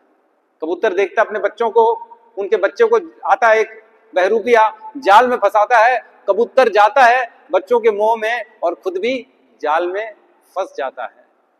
तो दत्तात्रेय सिखाते हैं कि मोह में नहीं फंसना है, हर किसी की यात्रा अपनी अलग चल रही है। इस संसार में लाखों हंसों का जोड़ा मिला, इस संसार में लाखों हंसों का मेला मिला, जब जब हंसा उड़ा अकेला उड़ा। जब भी चिड़िया का समूह देखते हैं हम, बहुत सारी चिड़िया रहती हैं, इकट्ठे दाना चुगती रहती हैं, लेकिन जब जब उड़ती है चिड़िया अकेली, खुद अपने पंख के बल पर उड़ती है। हम भी इस संसार में आए अकेले हैं और जाएंगे भी अकेले। यही भान रहना चाहिए अपनों। मेरा पुत्र, मेरी पुत्री, मेरे परिजन, मेरे चाचा चाची, ताऊ ताई इसी में फंसे रहेंगे तो अपना उद्धार कब करेंगे? ये तो सब कर्मों के कारण एक दूसरे के साथ मिलना होता है। कोई माता बनता है, कोई पिता बनता है, कोई पत्नी बनता है, कोई पुत्र बनता है, तो ये कर्मों के आधार पे मिलते हैं एक दूसरे के साथ और लोग अपने मोह में फंस जाते हैं। श्रीमद् भागवतम कहता है कई बार ना, ऐसा हमेशा नहीं होता है, कई बार ऐसा होता है कि जो व्यक्ति पुत्र बन के आता है ना, वो कौन होता है? वो वही है जिससे पिछले जन्म में हमने उधारी लिया था और उसको पैसा वापस नहीं दिया। अब पुत्र बन के आया पैसा लेने के लिए, अपना पुत्र को तो देना पड़ेगा, कौन मना करेगा? ये है श्रीमद् भागवतम का ज्ञान। तो मोह में नहीं फंसना है, अपने कर्तव्यों को करना है, प्रेम रखना है, कर्तव्यों के साथ चलना है। तीसरा उन्होंने गुरु बनाया सूर्य को। जिस प्रकार सूर्य हर किसी को समान प्रकाश देता है, सूर्य अपनी जगह रत रहता है लेकिन पूरे जगत को उजाला दे देता है, उसी प्रकार व्यक्ति को सबसे मिलना चाहिए, सबको ज्ञान देना चाहिए, सबसे कभी किसी से भी भेदभाव नहीं करना चाहिए। सूर्य कभी भेद करता है क्या? इधर रायपुर वालों को आज गर्मी दूंगा, उधर बिलासपुर वालों को नहीं दूंगा, ऐसा नहीं करता। सूर्य समान रूप से सबको प्रकाश देता है। वैसे ही व्यक्ति का भाव समान रूप से होना चाहिए सबके प्रति, जो द्वेषी है, जो मित्र है, जो अपने हैं, जो पराये हैं, सबके प्रति समान रहना चाहिए। तीसरा गुरु बनाया उन्होंने वायु को। वायु में क्या गुण होता है? वायु में गुण होता है कहीं से भी जाएगी वायु, लेकिन खुद को अशुद्ध नहीं करती है। वायु हर जगह जाएगी, हर चीज को स्पर्श करेगी, लेकिन वायु खुद कभी भी दोष युक्त नहीं होती है। मल को भी वायु स्पर्श करेगी, फल को भी वायु स्पर्श करेगी, फूल को भी स्पर्श करेगी, विग्रह को भी स्पर्श करेगी, व्यक्ति को, स्त्री को, बच्चों को, सबको स्पर्श करेगी, लेकिन वायु किसी का गुण अपने अंदर लेती नहीं है। वैसे ही हमको इस संसार में सबके साथ रहना है, लेकिन किसी के भी अवगुण को नहीं लेना है। ये हमारे को सीखना है। दत्तात्रेय ने यह सिखाया। फिर हिरण है, हिरण को भी गुरु बनाया। हिरण से क्या सीखा उन्होंने? हिरण से सीखा कि मौज मस्ती करता हिरण किसी की ध्वनि सुनता है और जाल में फंस जाता है। तो हिरण से सीखा कि मौज मस्ती में रह के अपने आप का कॉन्शियसनेस को खत्म नहीं करना, चेतना जागृत अवस्था में रहना है, मौज मस्ती में फंसना नहीं है किसी के बातों में आके। किसी ने कुछ बोला, फंस गए। हिरण फंस जाता है, ऐसी ध्वनि करता है, उसको पकड़ने वाला आता है और उसको बहला फुसला के पकड़ा के ले जाता है। तो उससे सीखा, हिरण से। फिर समुद्र से सीखा उन्होंने। समुद्र से क्या सीखा?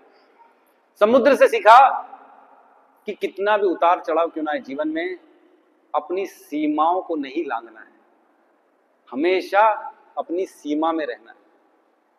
कोई कितना उद्विग्न क्यों ना कर ले, कोई कितना सुख आ जाए, चाहे दुख आ जाए, चाहे परेशानी आ जाए, लेकिन उसमें उतार चढ़ाव में बहना नहीं है, अपनी सीमाओं में रहना है। ये सीखा समुद्र से। फिर उन्होंने सीखा हाथी से। हाथी से क्या सीखा? हाथी फंस जाता है मादा हाथी के चक्कर में। मादा हाथी से संग करने के चक्कर में हाथी को पकड़ा जाता है बेचारा। तो ये सीखा कि जो विपरीत लिंग होता है उसके प्रति आकर्षित इतना नहीं होना कि अपना ही तुमने सर्वस्व दे दिया। ये चीज सीखा। फिर आकाश से सीखा। आकाश से क्या सीखा? उन्होंने सीखा हर जगह स्थित होता है आकाश, और समान रूप से हर जगह रहता है, और हर किसी चीज में आकाश रहता है। आकाश में हर चीज रहती है। आकाश हर कहीं रहता है, निर्लिप्त रहता है, हर वस्तु आकाश में रहती है। ये सीखा। हमको इस संसार में रहना है, हर जगह रहना है, हर तरफ की सुनना है, लेकिन उनसे निर्लिप्त रहना है, उनमें फंसना नहीं है। जल से सीखा। जल को भी उन्होंने गुरु बनाया। जल से सीखा कि कैसे जल हर चीज को पवित्र कर देती कि नहीं। जल के बिना कोई रह सकता है क्या? नहीं रह। हाथ धोना है, नहाना है, कुछ भी करना है, कपड़ा धोना है, बर्तन धोना है, जल चाहिए। जल तो एसेंशियल। अभी मैं सुन रहा था, वो सुनीता विलियम्स जो वहां रह के आई है 9 महीने, पानी नहीं था वहां पे, कैसे पी रही थी? मैं सुना, पता नहीं सच है कि नहीं, वो अपने ही जो यूरिन करती थी उसी को रिसाइकल करके, उसी को शुद्ध करके फिर उसको पीती थी। ऐसा मैं सुना, पता नहीं सच है कि नहीं, आई डोंट नो, समाचार में ऐसा आया। तो कहने का मतलब है जल जो होता है ना, वो हर चीज को धोता है, साफ करता है, लेकिन फिर पवित्र हो जाता है जल। ऐसा होता है जल। जल से सीखा उन्होंने, है ना। और क्या करता है जल? सबकी प्यास बुझाता है। बगैर जल नहीं जी सकते, क्यों? प्यास बुझाना। तो वैसे ही दत्तात्रेय सबकी प्यास बुझाने के लिए ये गुण सीखा जल से। और उन्होंने सीखा शहद निकालने वाले मधु चोर से। जो शहद होती है ना, इकट्ठे हो जाती है, उसको फिर मधु, जो शहद निकालने वाले होते हैं, छत्ता तोड़ के उसमें से शहद निकाल के लेके आ जाते। तो क्या सीखा उससे? कि मधुमक्खी बेचारी पूरा जीवन एक एक फूल में जा जाके वहां से मधु निकाल के इकट्ठा करती है, इतना बड़ा छत्ता बनाती है, और अंत में तो वो छत्ते से कोई और पूरा मधु लेके चला जाता है। हम भी पूरा जीवन इकट्ठे करते हैं, लेकिन अंत में तो कोई और लेके चला जाता है। एक छोटी सी उदाहरण देना चाहता हूं मैं। कितना देखो हमारे अंदर अज्ञान है। एक व्यक्ति था, जॉब करता था, हर महीने की तनख्वाह में से 2000 निकाल के बैंक में डिपॉजिट करके आता था अकाउंट में। हर महीने जाता था अकाउंट में, 2000 डिपॉजिट करते आता था। सोचता था जब मैं बुढ़ा हो जाऊंगा, जब बीमार पड़ जाऊंगा, तो ये पैसा मेरे को काम देगा। 40-50 साल उसने हर महीने जमा किया, लाखों उसका जमा हो गया बैंक में। जब बुढ़ा हो गया, 50 साल बाद जब उसको धन की आवश्यकता पड़ी, बीमार हो गया, तब बैंक गया पैसा लेने के लिए। बैंक मैनेजर से पूछा, मैनेजर मेरा पैसा जमा है, मैं हर महीने 2000 रुपये जमा करता हूं, मेरा पैसा मुझे दे दो। तो बैंक मैनेजर ने कहा तुम्हारे अकाउंट में 1 रुपया नहीं। अरे क्या बात कर रहे हो, हर महीने आप ही के पास तो आता हूं, पैसा देके जाता हूं, कैसा कर रहे हो? तो बैंक मैनेजर ने कहा हाँ तुम हर महीने आते हो, पैसा तो जमा करते हो, लेकिन गलती से तुमने दूसरे अकाउंट में जमा कर दिया। इतनी बड़ी चूक, पूरा जीवन गलत अकाउंट में पैसा जमा कर दिया, अब कुछ नहीं मिलेगा। बोले अब कुछ नहीं मिलेगा, सॉरी। वो तो जिसके अकाउंट में जाता था वो हर महीने आके पैसा निकाल के मजे करके चला जाता था। तो ये विनोद की बात है, लेकिन ये सच है, और यही हम सब कर रहे हैं पूरे जीवन में। रोज कमा रहे हैं, रोज बचा रहे हैं, रोज कमा रहे हैं, रोज बचा रहे हैं, हम ये सोच रहे हैं कि अंत काल में मेरे काम आ जाएगा, लेकिन ये धन, ये संपत्ति कोई ले जा सकता है अपने साथ? कोई नहीं ले जा सकता। ये भूल रहे हैं कि जब जरूरत पड़ेगी तब ये धन तो काम आने वाला नहीं है। मृत्यु के बाद ये कोई धन साथ में नहीं जाता। मृत्यु के बाद तो केवल वही धन जाता है जो यहाँ पे भगवान नाम का उच्चारण करता है, वही धन जाता है। जो धर्म का काम करता है वही उसको मिलता है आगे चल के, और ये सब यहाँ पे छूट जाता है।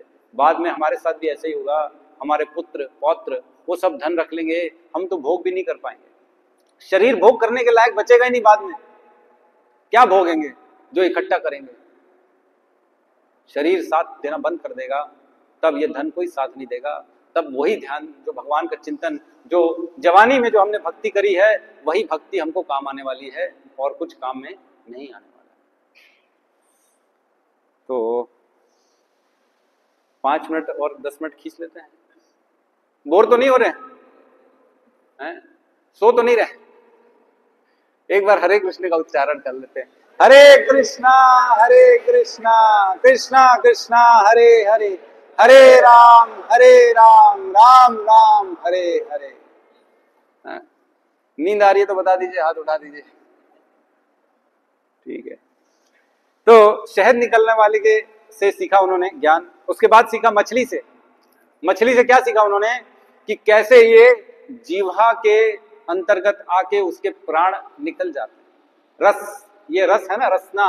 जीव के चक्कर में लोग कितना अनर्थ करते हैं। कितना समझाता हूं मैं लोगों को, मत खाओ नॉनवेज, मत खाओ। पशु वध करके हम अपना पेट पाल रहे हैं, ये कहाँ का ज्ञान है? ये क्या सिखाया? किसने सिखाया? ये हिंदू नहीं है, ये सनातन धर्म में अलाउड ही नहीं है। जो व्यक्ति मनुष्य है वो दूसरे का मांस खा ही नहीं सकता। जो मनुष्य नहीं है, पशु है, वही दूसरे का मांस खाता है। तो इस जीवा के कारण लोग कितने पाप करते हैं। मछली से यही सीखा कि जीवा में कंट्रोल करना चाहिए। जीवा के कंट्रोल के कारण बेचारी में मछली मृत्यु हो जाती, उसकी मर जाती, कांटे में फंस जाती। और उन्होंने सीखा, एक कुर्र पक्षी है, कुर्र पक्षी से सीखा उन्होंने चीजों को हमेशा अपने पास रखने की सोच को छोड़ना। कुर्र जो पक्षी है ना, वो हमेशा चोंच में मांस को दबा के रखता है। वो सोचता है मैं यहाँ से भी पालूं मांस, वहां से भी ले लेके चलता है, और जब उड़ता है बेचारा कहीं ना कहीं किसी न किसी त्रुटिवश वो मांस उससे गिर जाता है। तो संजोने का जरूरत नहीं है। जो है प्रभु का, वर्तमान में रहो, भविष्य की चिंता मत करो, भूत भविष्य छोड़ दो, वर्तमान में रहो। और एक छोटे बालक से सीखा, क्या सीखा छोटे बालक से? कि किस प्रकार निश्चिंत रहना चाहिए। बालक को कोई चिंता नहीं रहती मेरे स्कूल की फीस कौन जमा करेगा, रहती है क्या? नहीं रहती। पास होऊंगा कि फेल होऊंगा, वो तो अपनी मस्ती में मस्त रहता है, उसको कोई चीज की चिंता नहीं रहती। वही चीज ज्ञान सीखा दत्तात्रेय ने बालक से, छोटे बालक से, हमेशा निश्चिंत रहना चाहिए।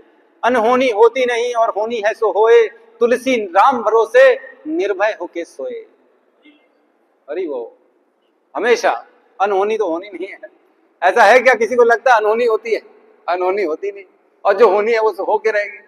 तो हम कर ही क्या सकते हैं? कुछ कर सकते हैं? लोग चिंता में बैठे हुए हैं, ओहो मैं बड़ा बन जाऊं, मैं ये कर लूं, मैं वो कर लूं। कितनी बड़ी गलत फहमी है लोगों के अंदर कि उनको लगता है कि मैं श्रम कर रहा हूं उससे मैं सुख पा रहा हूं। कितना बड़ा मिसकंसेप्ट कि मैं मेहनत कर रहा हूं तो मेरे जीवन में सुख आ रहा है। बहुत बड़ी गलती है। कालेन सर्वत्र गभीर रहंसा तद्वाग विसर्गो जनताग विप्लव यस्मिन प्रतिश्लोकम अबध्यवत्यपि। जो भगवान के नाम का शरण लेता है वो सभी चीजों से ऊपर उड़ जाता है, उसको कोई भी कर्म नहीं फंसाता। भगवान का नाम लेंगे तो हम प्रारब्ध से भी मुक्ति पा सकते हैं, लेकिन जो भगवान का नाम नहीं लेता वो केवल प्रारब्ध में फंसा रहेगा, और प्रारब्ध में जो सुख और दुख है वही उसको मिलेंगे, उसको भोगना ही पड़ेगा। एक श्लोक आता है, उसमें कहते हैं तस्य एव हेतो प्रयतेत को विदो न लभते यद ब्रह्मधाम उपरिद तल यल लभते दुख वर्धन्यात सुखम कालेन सर्वत्र गभीर रंसा। इसमें कहते हैं हे ऋषिवर, जो ज्ञानी व्यक्ति होते हैं ना, वो ऐसी चीज के लिए प्रयास करता है जो आसानी से मिलती नहीं। जो ज्ञानी है, जो इंटेलिजेंट है, वो अपना श्रम, अपना समय किस में देता है? ऐसी जगह देता है जो आसानी से मिलती नहीं है। सुख और दुख तो काल की शक्ति से ऑटोमेटिकली जीवन में आ जाता है। कोई दुख के लिए प्रयास करता है क्या? लेकिन दुख से छूटा कोई भी नहीं है कि नहीं? कितना प्रयास कर लो दुख से छूटने की, लेकिन दुख तो जीवन में रहेगा ही रहेगा। हर व्यक्ति का उद्देश्य क्या है जीवन में? कि मैं दुखों को कम कर लूं, सुखों को बढ़ा लूं, लेकिन ये मिशन इम्पॉसिबल है। कोई जीवन से अपने दुखों को खत्म कर ही नहीं सकता है, क्योंकि जब जन्म हुआ था उस समय पूरी आयु में सुख दुख निश्चित कर दिया गया था कि पूरी आयु में आपको कौन सा सुख मिलेंगे, कौन से दुख मिलेंगे। अब तो ये तो समय की बात है, कौन सा सुख कौन सा दुख कौन से समय में प्रकट हो जाता है। प्रकट अप्रकट होता रहता है, और हमको लगता है मैं मेहनत कर रहा हूं, मैं श्रम कर रहा हूं तो सुखी हूं। ठीक है, तो आगे कहते हैं आग से, अग्नि से सीखा उन्होंने। अग्नि से क्या सीखा? हर परिस्थिति में खुद को एक जैसा बनाए रखना, सबको प्रकाश देना, ये सीखा अग्नि से। अग्नि सबसे पवित्र मानी जाती है, चाहे आप उसको कचरे में क्यों ना लगा दो, उसको भी पवित्र कर देती है अग्नि। तो अपने आप को उन्होंने ये ज्ञान सीखा अग्नि से कि हर जगह जाओ तो अपना आचरण पवित्र कर रखो, और जहां जाओ उसको भी पवित्र कर दो। चंद्रमा से सीखा उन्होंने कि भले चंद्रमा घटता बढ़ता रहता है, लेकिन चंद्रमा यथावत रहता है हमेशा अपने स्थान में। दिखता कभी छोटा है बड़ा है, लेकिन रहता हमेशा है। उसी प्रकार आत्मा है, पूरे शरीर में उसका प्रकाश रहता है। आत्मा हमेशा नित्य बनी रहती है, भले उसका प्रकाश कम ज्यादा होता रहता है, आत्मा नित्य रहती है। ये सीखा उन्होंने। और उन्होंने सीखा कुंवारी कन्या से। कुंवारी कन्या 24 गुरु हैं टोटल, अभी हम पहुंचे हैं 17वें में, 17th में। फटाफट कर लेते हैं, समय हो गया है। क्योंकि कुंवारी कन्या से सीखा कि बिना शोर किए अपना काम करना, चुपचाप अपना अपना काम कर लेती कुंवारी कन्या, ये ज्ञान दिया उन्होंने। और तीसरा उसके बाद सीखा सांप से कि अकेले जीवन बिताना चाहिए। सांप जनरली जहां भीड़ भाड़ रहता वहां जाता नहीं, तो ये सीखा ज्यादा भीड़ भाड़ में, ज्यादा गलत आचरणों में, जहां लोग दल बना के बैठे रहते हैं, ऐसी जगह नहीं जाना चाहिए। सांप चुपचाप अपना काम करता है अकेले में, भीड़ भाड़ के साथ नहीं चलता। और मकड़ी से सीखा उन्होंने कि भगवान भी मकड़ी के समान इस संसार की सृष्टि करते हैं, और मकड़ी जैसे अपना जाला खुद विनाश कर देती है, भगवान भी सृष्टि करके स्वयं इसका विनाश कर देते हैं। और सीखा उन्होंने भौरे से। भौरे जो जगह जगह जाके जो है गुंजन करके केवल अच्छी जगह बैठता है, फूल में बैठता है भौरा, गलत जगह नहीं बैठता।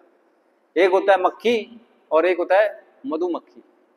मक्खी चुन के ऐसी जगह जाती है जो गंदा स्थान होता है, और मधुमक्खी चुन के ऐसी जगह जाती है जहां पे केवल फूल का रस रहता है। तो हमको कैसा बनना चाहिए? मक्खी, मधुमक्खी चुन के ऐसे लोगों का संग करना चाहिए जो गुणों में श्रेष्ठ हो, अवगुण वालों से संग नहीं करना, ऐसी जगह नहीं बैठना चाहिए, उठना बैठना नहीं चाहिए, क्योंकि हम भी वैसे हो जाएंगे। तो उन्होंने एक और अजगर से सीखा। अजगर से क्या सीखा? कि अजगर हमेशा धैर्य के साथ रहता है, संतोष में रहता है, वो ज्यादा प्रयास नहीं करता है किसी चीजों के लिए। लेकिन आजकल सोशल मीडिया में केवल यही सिखाया जाता है कि तुम परेशान हो, मेहनत करो, प्रयास करो, तुमको मिलेगा। जबकि आध्यात्मिक ज्ञान टोटल विपरीत है, वो कहता है नहीं, धैर्य रखो, शांत रहो, ज्यादा प्रयास करने की जरूरत नहीं। और लास्ट में कह रहे पतंगे से सीखा उन्होंने। पतंगा क्या करता है? अग्नि देखता है, उससे आकर्षित होता है और उसी में चले जाता है और भस्म हो जाता है। इसलिए हमको अपने विषयों के प्रति ज्यादा आसक्त, अट्रैक्ट नहीं होना चाहिए। जीवा का, आंखों का, कानों का, स्पर्श का, इन सब चीजों के विषय के प्रति आसक्त नहीं होना चाहिए, इनसे दूरी बना के रखनी चाहिए। एक लास्ट में श्लोक मैं बताता हूँ, बहुत सुंदर श्लोक है, श्रीमद् भगवत रसामृत सिंधु श्रील रूप गोस्वामी द्वारा कृत है, बहुत सुंदर श्लोक है। उसमें कहते हैं कामादिनां कथिन कथिता पालिता दुर्निदेशा तेषां जातमयि न करुणा न तपो न कुशांति उत्सृज्यता नथ यदुपते सांप्रतम लब्ध बुद्धि त्वन्माया शरणं वयं मां न्युंजशम आत्मदास्ये। बहुत सुंदर श्लोक है। इसमें रूप गोस्वामी कहते हैं कि हे प्रभु, काम वासनाओं के अवांछित आदेशों की कोई सीमा नहीं है। यद्यपि मैंने इन इच्छाओं की इतनी सेवा की है, किंतु उन्होंने मुझ पर रंच भर भी दया नहीं दिखाई। मतलब मैं पूरा जीवन अपनी इच्छाओं की पूर्ति के लिए मैंने बहुत मेहनत करी है, मैंने मन को खुश रखने की कोशिश करी है, लेकिन मन कभी भी मुझ पे दया नहीं खा रहा। ऐसा नहीं कर रहा है कि बेचारे ने इतने साल मेरी मेहनत करी, मेरे को प्रसन्न रखने के लिए श्रम किया, तो इसके लिए कुछ दिन छोड़ दूं। मन तो अपनी इच्छा हमेशा प्रकट करता ही रहता है। और कह रहे हैं आगे, किंतु उन्होंने मुझ पर रंज पर भी दया नहीं दिखाई। उनकी सेवा करने में मैंने तो न मुझे लज्जा आई, न मैंने उन्हें त्यागने की इच्छा की। किंतु हे प्रभु, हे यदुवंश के शिरोमणि, हाल ही में मेरी बुद्धि जागृत हुई है और अब अवांछित इच्छाओं का पालन करने से मैंने मना कर दिया। अब मुझे अकल आई है, अब मैं अवांछित इच्छाओं की पालन करने से असहमति दे दिया हूं, अब मैं नहीं भोगूंगा। अब सॉरी, अपने मन को मैंने सॉरी बोल दिया है कि तूने जितनी इच्छा करनी थी कर ली, अब तेरी नहीं चलने वाली है। ये बुद्धि मुझे कहां से आ गई है? ये यदुवंश के शिरोमणि कृष्ण, आपकी शरण में आया हूं, तब मुझे पता पड़ा है कि मैंने पूरा जीवन तो इंद्रियों का दास बन के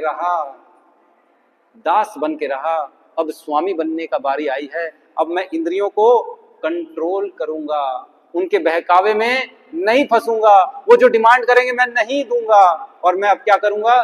केवल आपकी भक्ति करूंगा। तो ये बताते हैं हमारे श्रील रूप गोस्वामी। कुछ ज्यादा ही समय ले लिया मैंने सब आपका। किसी का कोई प्रश्न है तो लेते हैं यहाँ पे सेशन पर।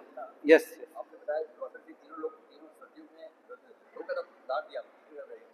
जी, हाँ, सतयुग, द्वापर, त्रेता, हाँ तीनों में थे वो। सतयुग का भी उदाहरण चाहिए। दुर्वासा मुनि का सतयुग का उदाहरण है, देख लेता हूं मैं।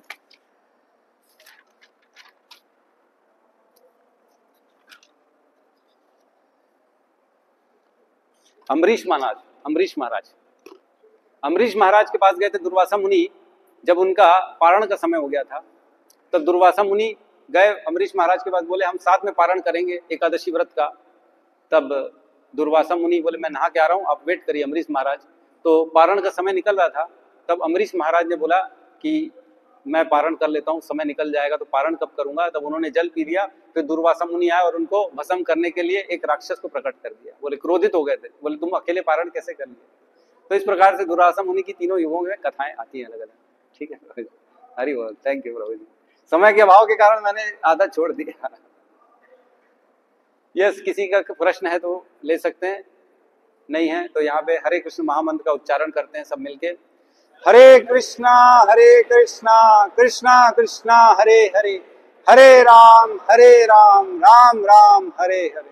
श्री श्री राधा राज बिहारी की जय, सभी भक्त वृंद की जय, श्रील प्रभुपाद की जय, गौर निताई प्रेमानंदे, हरि हरि बोल। हिज होलीनेस सिद्धार्थ स्वामी महाराज की जय, माधवाचार्य प्रभु जी की, सभी भक्तों की जय।